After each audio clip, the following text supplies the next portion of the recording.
Today we're going to talk about chores. I know, nobody likes to do chores, least of all me and especially our kids. But right now, with everyone being home, the chores have grown exponentially. There are just more messes and more to do and more to clean up. And if you're like most parents nowadays, probably before all this you did most of the chores yourself or hired someone to do them rather than have your kids do them.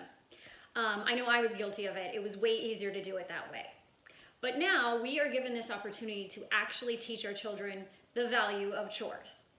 There are so many benefits to chores. It teaches organization, life skills, that life isn't always fun, and sometimes we've got to do that work before we can have fun, and the satisfaction of completing a job. So as hard as it is, I do highly recommend taking the time now to teach your child some chores and to really build on those chores over the time.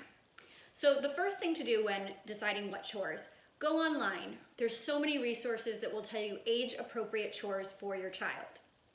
Next, teach the chore, start to finish. Have your child watch the chore. Watch your child do the chore. Correct carefully. You want to be positive. You want to make sure that the child doesn't have to be perfect, but you do want them to do a good job and understand that to do a chore, you do it start to finish and you do it well. Then what I also recommend is writing down the step-by-step list of what materials are needed to do the chore and what are the steps from start to finish.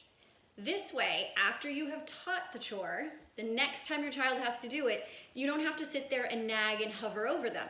You can just give them the list and say, what do you need to do? And the list will cue them. And then finally, this is really super important about any chore, is that we want a reward for doing the chores. So if you do a good job and you do what you're supposed to do, then you get to have fun things or you get to have an allowance. I recommend allowance actually because I think it's a great way to teach money skills.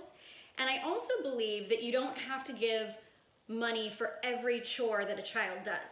Some chores, you can decide which ones in your family you want to do. Some earn money and some you do just because you're part of a family. So anyway, I hope you found this helpful and good luck with chores.